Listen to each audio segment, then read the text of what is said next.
ഇപ്പോൾ സാമൂഹ്യ പ്രവർത്തകനായ ജോസ് ക്രിസ്റ്റഫർ സേവ്യർ നമുക്കൊപ്പം ചേരുകയാണ്. ശ്രീ ജോസ്, ഇപ്പോൾ ഈ കൊച്ചിയിലെ ഈ സ്കൂളിലെ വിവാദം താങ്കൾ കണ്ടിട്ടുണ്ടാകും. ഹിജാബ് ധരിച്ചെത്തണമെന്ന് പറഞ്ഞ ഒരു പെൺകുട്ടി സ്കൂളിലേക്ക് വരികയാണ്. പക്ഷെ അത് യൂണിഫോമിൽ പെടുന്നതല്ല, അല്ലെങ്കിൽ യൂണിഫോമിന് ബുദ്ധിമുട്ടുണ്ടാക്കുമെന്ന് പറഞ്ഞുകൊണ്ട് സ്കൂൾ അധികൃതർ അത് തടയാനുള്ള ശ്രമം നടക്കുന്നു. ഇപ്പോൾ കോടതിയുടെ ഭാഗത്ത് നിന്ന് ഇടപെടലുണ്ടായിരിക്കുന്നത് സ്കൂളിന്റെ നിയമം എന്താണോ, യൂണിഫോം എന്താണോ അത് ധരിച്ച് തന്നെ കുട്ടികൾ വരണം, അങ്ങനെയാണ് വരേണ്ടത്.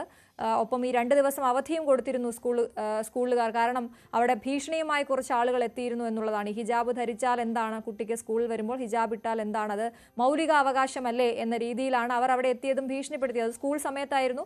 അതുകൊണ്ട് തന്നെ സ്കൂളിന് 2 ദിവസം അവധിയും പ്രഖ്യാപിക്കേണ്ടി വന്ന സാഹചര്യം ഉണ്ടായിരുന്നു. ഇപ്പോൾ കോടതി പറഞ്ഞിരിക്കുന്നത് ഈ നാളെ അവധി പ്രഖ്യാപിക്കേണ്ട കാര്യമില്ല, നാളെ മുതൽ സ്കൂൾ തുറന്ന് പ്രവർത്തിക്കണം, കുട്ടികൾക്ക് ബുദ്ധിമുട്ടൊന്നും ഉണ്ടാകരുത്, യൂണിഫോം എല്ലാവരും നിർബന്ധമായും ധരിക്കണം, അത് തന്നെയാണ് എന്നാണ് കോടതിയുടെ. താങ്കൾക്ക് എന്താണ് പറയാനുള്ളത്? തീർച്ചയായും ഒരു സ്കൂളിന്റെ റൂൾസ് ആൻഡ് റെഗുലേഷൻസിന് വിധേയമായിട്ട് ആണ് കുട്ടിയെ സ്കൂളിലേക്ക് പ്രവേശിപ്പിക്കുന്നത്. അത് അൾട്ടിമേറ്റ് ആയിട്ട് അത് മാതാപിതാക്കളുടെ, ആരാണോ കുട്ടിയുടെ സംരക്ഷകര്, അവർ ചെയ്തിരിക്കുന്ന കാര്യങ്ങളാണ്. അത്തരം കാര്യങ്ങൾ ഉണ്ടായിരിക്കെ ബാക്കി കാണിച്ചിരിക്കുന്ന കാര്യങ്ങൾ മുഴുവനും തോന്നിയവാസങ്ങളും കളവുകളുമാണ്. ഇവര് പല സ്കൂളുകളിലും പോയിട്ടുള്ള ഒരു വിദ്യാർത്ഥിയാണെന്നുള്ളതും ഇതുപോലെ മറ്റു പ്രശ്നങ്ങളും ഉണ്ടാക്കിയിട്ട് വന്നിട്ടുള്ള കുട്ടിയാണെന്നുള്ളതും പഠിക്കാൻ വളരെ മോശമായിട്ടുള്ള ഒരു കുട്ടിയാണെന്നുള്ളതും പഠിക്കാൻ മോശമായ ഒരു കുട്ടിയെ സംരക്ഷിക്കേണ്ടത് അധ്യാപകരുടെ ചുമതലയാണെന്ന് കരുതുന്ന ഒരു സ്കൂളാണ് ആ പ്രദേശം.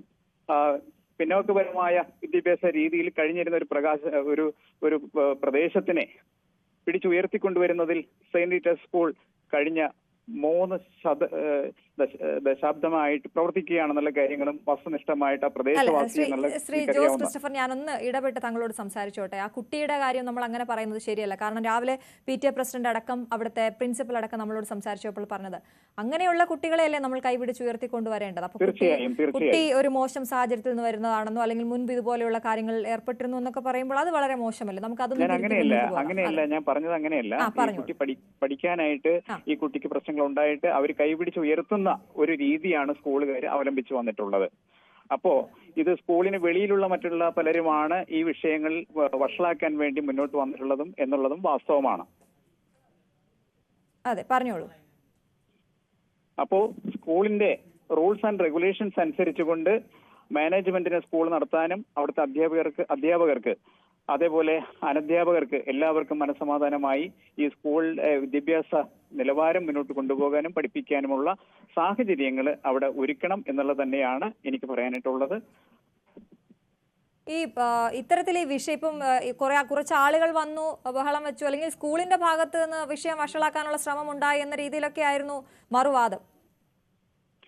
അത്തരത്തിൽ എന്ത് ദുഷ്പ്രചരണങ്ങൾ വേണമെങ്കിലും അവർക്ക് ചെയ്യാലോ. സ്വന്തം കുട്ടികളെ പഠിപ്പിക്കുമ്പോൾ ആ സ്കൂളിനെ ഇടിച്ചു താഴ്ത്തേണ്ട കാര്യങ്ങൾ ഉണ്ടോ എന്നുള്ളതാണ്. അത്തരത്തിൽ മോശമായിട്ടുള്ള ഒരു സ്കൂളാണെന്നുണ്ടെങ്കിൽ അവർക്ക് മറ്റു സ്കൂളുകൾ അന്വേഷിച്ച് പോകാവുന്നതല്ലേ ഉള്ളൂ.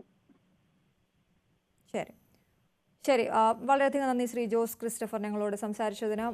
ഇപ്പോൾ ആജ്ഞ തുടരുന്നുണ്ട്. ആജ്ഞ, ഈ വിഷയത്തിൽ ഇത്തരത്തിൽ പല വിഷയങ്ങൾ വരുമ്പോൾ ഏറ്റവും അധികം അത് ബാധിക്കുന്നത് കുഞ്ഞുങ്ങളെ തന്നെയാണ് എന്നുള്ളതാണ്. അത് അവിടെ പഠിക്കുന്ന മറ്റു കുട്ടികളെ ആണെങ്കിലും ആ പഠിക്കുന്ന സമയത്ത്, പഠിച്ചുകൊണ്ടിരുന്ന സമയത്ത് ഇത്തരത്തിലൊരു പ്രശ്നം ഉണ്ടാകുന്നു. അതുപോലെ തന്നെ സ്കൂളിൻ്റെ പേര് ഇതുപോലെ വാർത്തയിൽ വരുന്നു. അത്തരത്തിൽ മാനസികമായി അവർക്ക് പല ബുദ്ധിമുട്ടുകളും മറ്റ് രക്ഷകർത്താക്കൾക്കും ഒക്കെ ഉണ്ടാകും അല്ലേ. എന്തായാലും ഇത്തരത്തിലുള്ള സംഭവങ്ങൾ ആവർത്തിക്കാതിരിക്കാനുള്ള ഒരു ഇടപെടൽ അല്ലെങ്കിൽ ഒരു നിയമം നേരത്തെ തന്നെ തയ്യാറാക്കി വെച്ചിട്ടുണ്ട് എന്നുള്ളതാണ് ഇതിൻ്റെ ഒരു ഗുണം.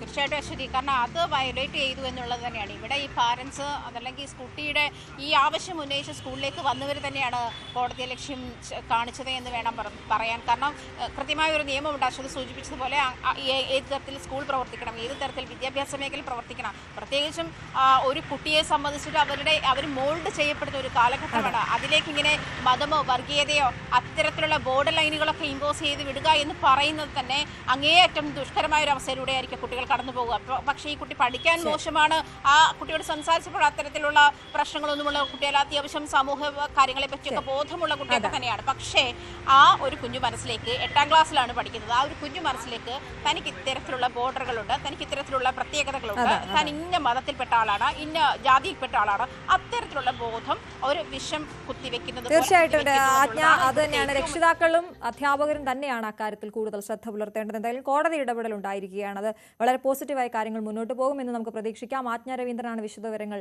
നൽകിയത്.